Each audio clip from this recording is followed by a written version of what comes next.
Alright, so we're back. This is Papa Bale and we're at ground zero again. Alright, so this is a counterclockwise rotation setup with a yoked magnet here. So, and the bulk of the energy should be coming out this way. So we'll just... Whoa. What the hell? Something just came undone. We'll find out what it was. There it is.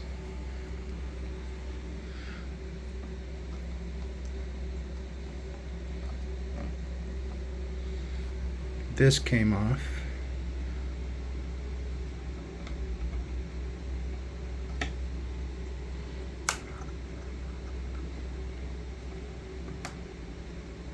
Alright.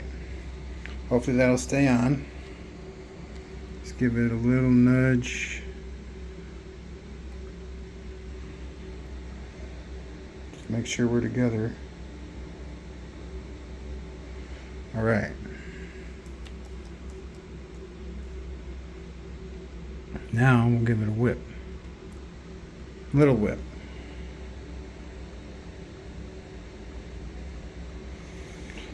In a counterclockwise direction. And as you can see, like, we could have one of these stator magnet setups for each magnet on the rotor. We could even, we can't really move it in where it is, because as you can see, we have to get new pegboard because that hole is covered and filled in with glue. And we have to unplug that hole, move it up one, and then, you know, just go from there. Get it real close. You know, I feel like the closer it is, if it's not yoked, it's going to be more of a hindrance than a help. Because the magnets on the rotor are so powerful.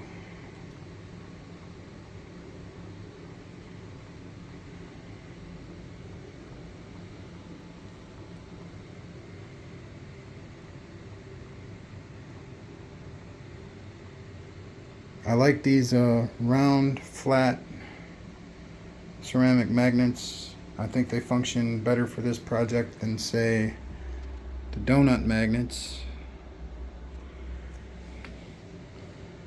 But I don't know that for a fact now. This is just based on my experimentation. I find that having both poles on the face doesn't work as well. Unless your setup is, of course, using both faces, and then of course it would be better. So like what I'm saying is, if each magnet on the rotor was alternated, so it'd be north, south, 6 of each. Kind of want to do that. Have the north, south, 6 of each on there. And then have the donut magnets around the outside.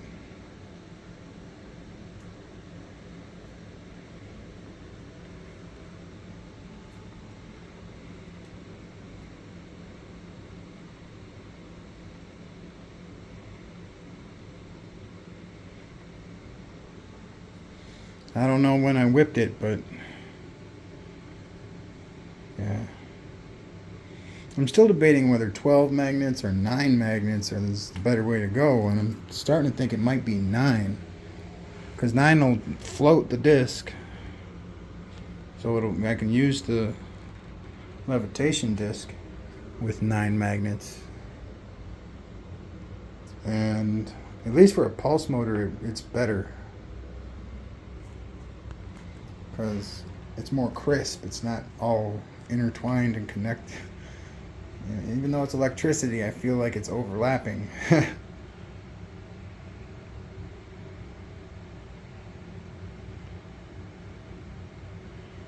And that is just awesome. Look at how smooth that motion is. It's just continuing to move.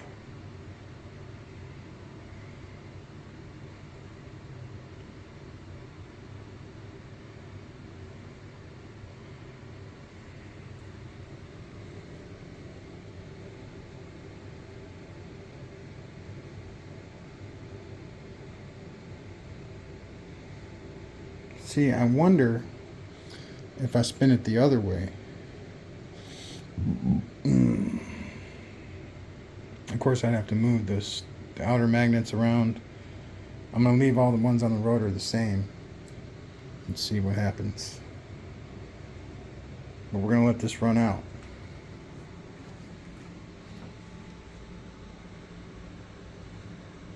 It's just with the 12 magnets on there, there's so much more weight, even then with 9. So much more weight. And the base magnets that I use, I didn't use those previously. I just glued the big ones onto the rotor itself, and that failed miserably like every time I tried. So that's why those magnets are on there now.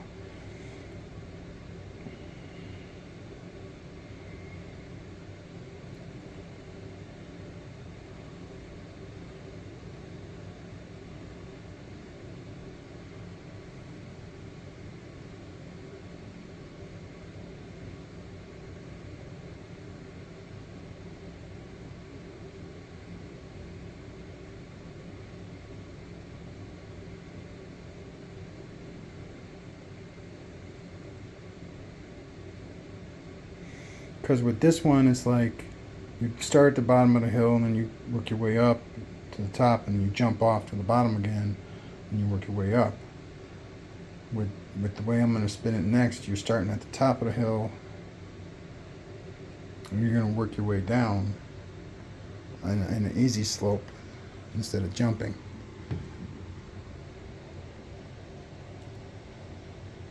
But first,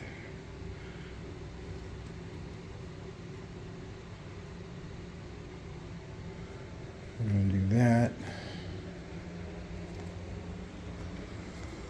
And then we are going to do this, like that.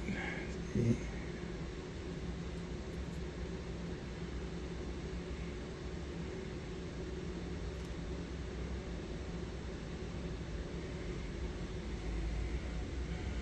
And now, just a little nudge.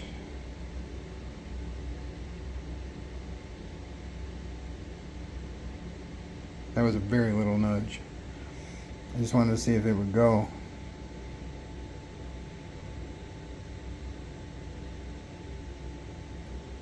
But now, instead of there being an abrupt like change in the forward motion,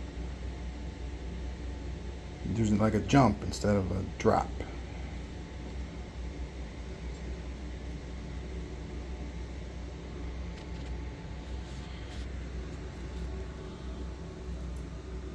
All right, we're going to whip it.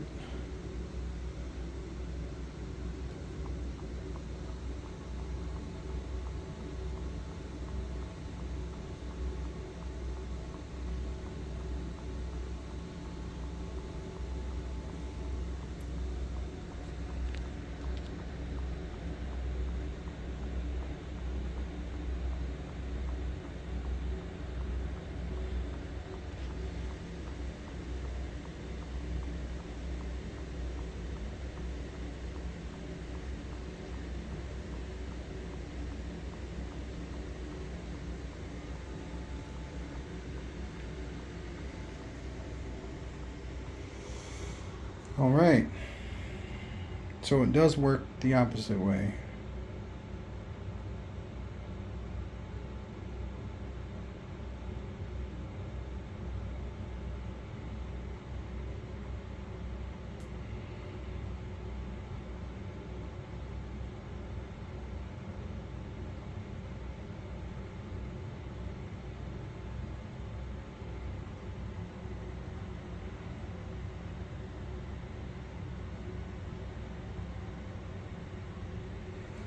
When you think of a bike wheel, you know, a nice bearing, I don't even think a bike wheels spin like this.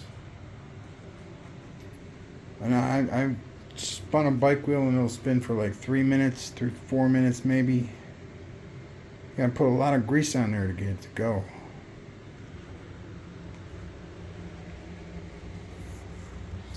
But it is pretty motion ready, a bike wheel. I've always wanted to try a bike wheel because you have more freedom with the magnets because it has a rim that you can place the magnets in.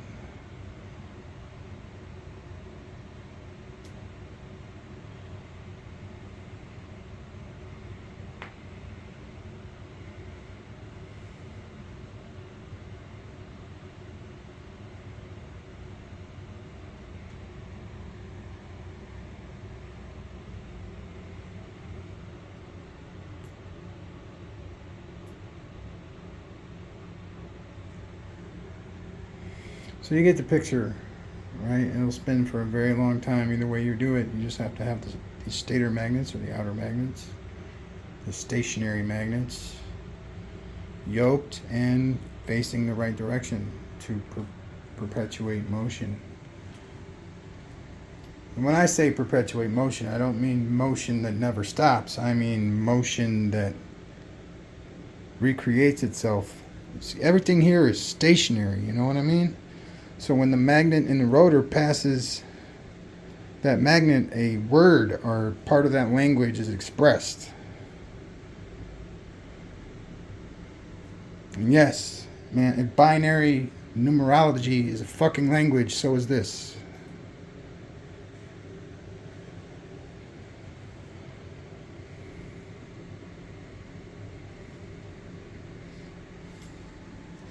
Every time one of those magnets passes one of these magnets, a force is expressed. And in this case, it's north on north, or opposing force. A force that'll push away the oncoming force. And that is expressed twice per rotation. So every magnet feels that twice before it goes around the complete time. Now what that says, I don't know. I don't know what it says. It just is. It looks beautiful when you write it down on paper. You have to draw it because it's not linguistical. And if you can just look at it and see what's happening, if I can get down on it like this.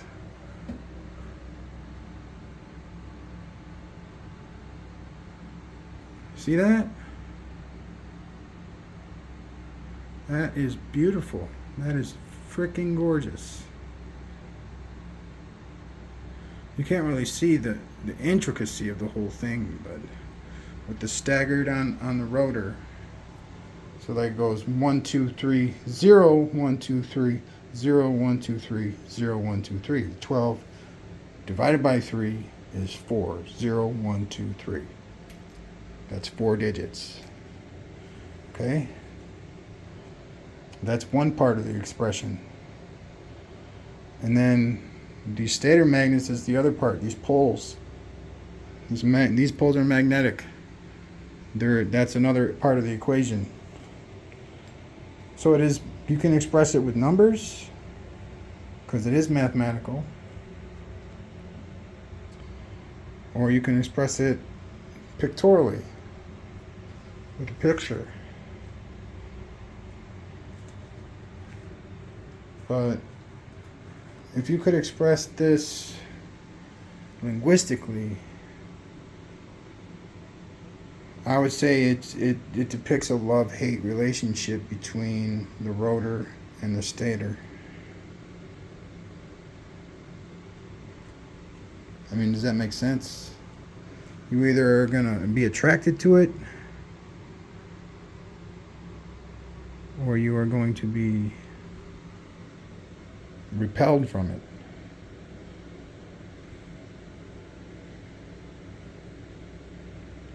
And like I said before, I would love to try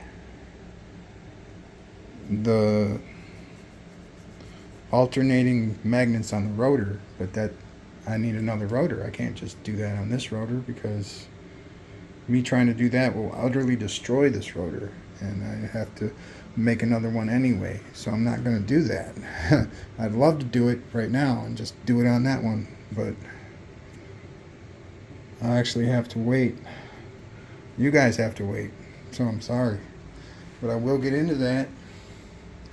And the reason I'm going to get into that is because I have 9 of these type of magnet. Okay, and see that face right there is either north or south, but the energy created in the center there is going to be the opposite of the face. Okay, it's going to have the opposite effect of the face. It might not be naturally opposite the face. It might not have any essence at all. It might just be the two sides like pushing in on each other, creating that sensation. But what I've been taught via YouTube is that if this rotor is not moving, there is no sound. Okay, there is no sound here if the rotor is not moving. There's no magnetism at all. Just like when I say there's no sound, if a tree falls in the forest and there's nobody to hear it, it doesn't make a sound.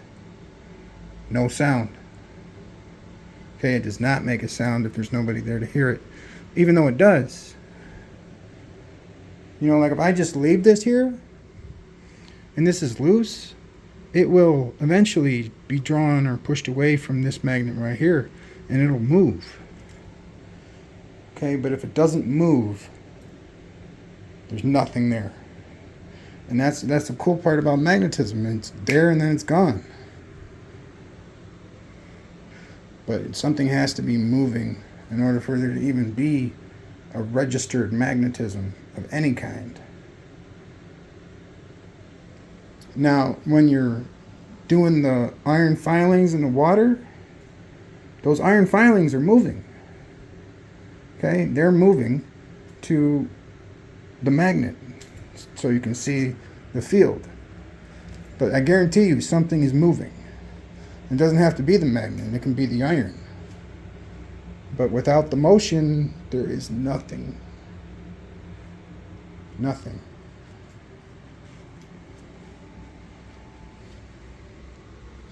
And yeah, but see, look at it right there. There's nothing indicating that it's a magnet.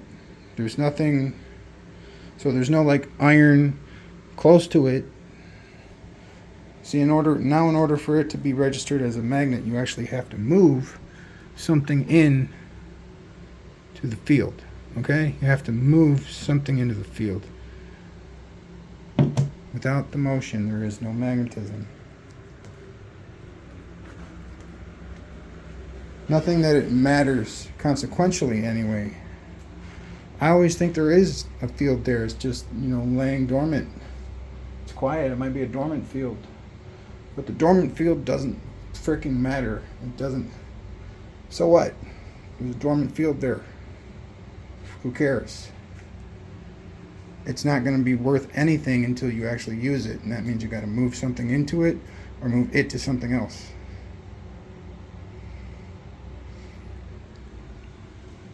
I don't mean to break it down like there's no other way, but there's no other way.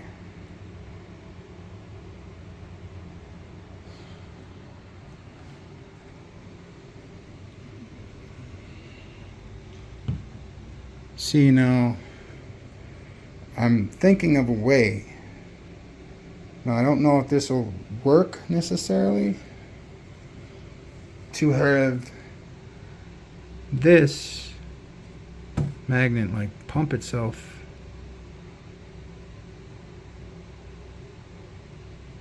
in between each one, and then as it comes, it gets forced out by the magnet. So if you get what I'm saying.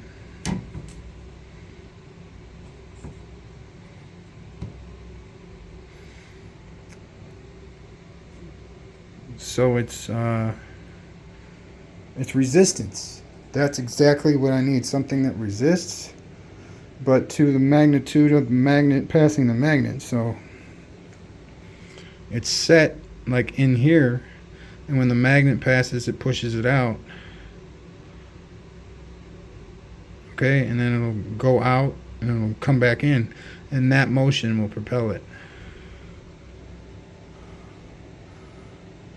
Follow me? But it's got to be resistant.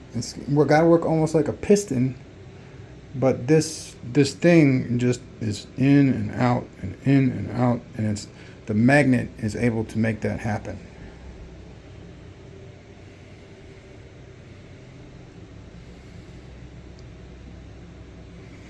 So that's my idea. I have no idea how to make it work. I don't know what material could even do that. But it's like a reed, like blowing in the wind, that has resistance. So when you pull it back, it'll bounce back and forth like that.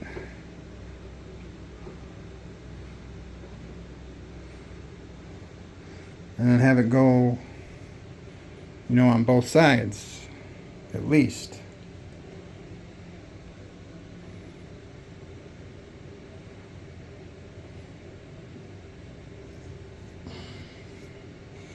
I just don't know if that's even possible.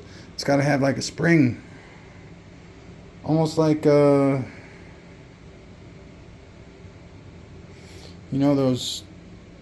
solenoid motors, kind of like that, except without electricity.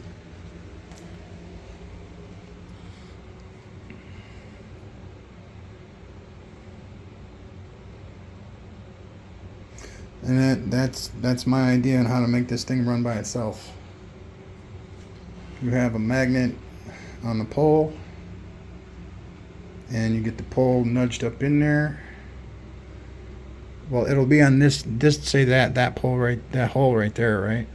And then it'll be sticking out into the thing, and it'll come out like that. And it shouldn't like have any trouble because the resistance should be instantaneous. So as soon as the magnet passes, it'll fall in, and then as soon as it pushes, it'll pop back out.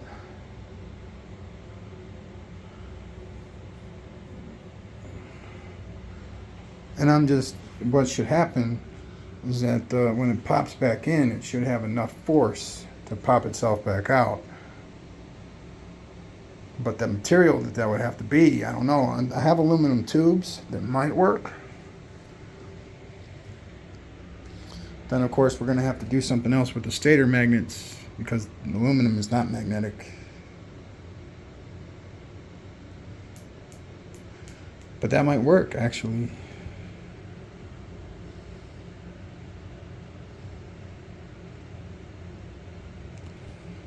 Let me go get that. All right, thank you very much. Have a great day. Please subscribe. Peace out.